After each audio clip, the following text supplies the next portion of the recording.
Good morning, kids. Welcome to another week of the Kingdom for Kids. It's March already. That means soon it will be even warmer outside.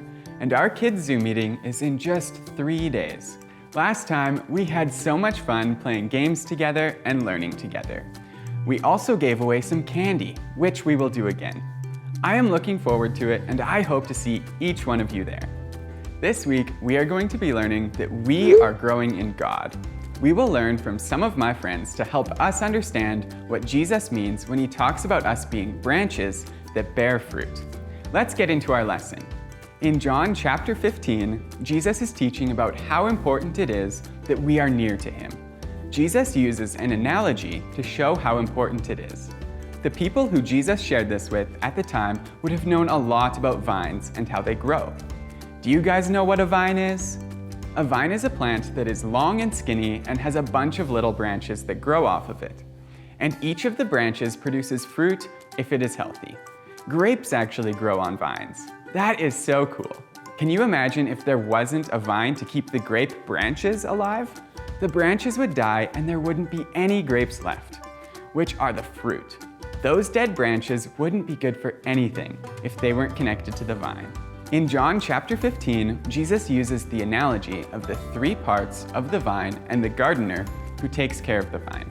Jesus talks about the gardener as God the Father, the vine as Jesus himself, and the branches as those who believe in Jesus. Jesus says this in John chapter 15, verses 5 and 6. I am the vine, you are the branches. If you remain in me and I in you, you will bear much fruit. Apart from me, you can do nothing. If you do not remain in me, you are like a branch that is thrown away and withers. Such branches are picked up, thrown into the fire, and burned. Jesus talks about how we can't do anything without him. Just like a branch can't make fruit without its vine, which is why when we have Jesus, we are growing in God. Let's go see what Jimmy and Mr. Alfred are up to.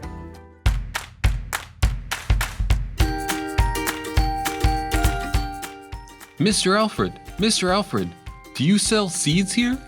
Of course we do, but cookies don't grow on trees, Jimmy. I know that they don't grow on trees, Mr. Alfred. They grow on vines. That's why I'm looking for seeds for vines. Awesome. I can't wait to grow some vines. I heard if you take them, place them in a box, and don't look at it for 3 days, cookies will grow.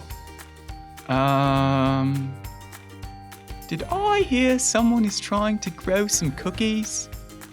Who are you? I'm Professor Pumpernickel.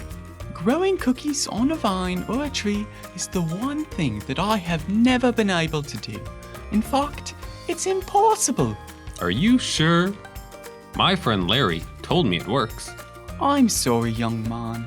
It is scientifically impossible to grow something on a plant that contains ingredients like sugar or chocolate chips that each need to be brought to their current state in a factory. Mr. Alfred, what does that mean? Oh, let me put that in simpler terms for you. Everything that makes up a cookie is a natural ingredient that either grows from the ground or comes from an animal. Each of those things needs to be changed before it can be used to make cookies. And a plant can't grow all of those ingredients at once. Oh, I guess I don't need to buy these seeds after all. Oh, I'll take them. I could use a vine for my backyard. It'll grow a beautiful vine with branches coming off of it that can grow fruit. I better go plant this. Well, Jimmy, I'm sorry you can't grow cookies. I guess you will just need to keep coming to my store. Yeah, I will need to.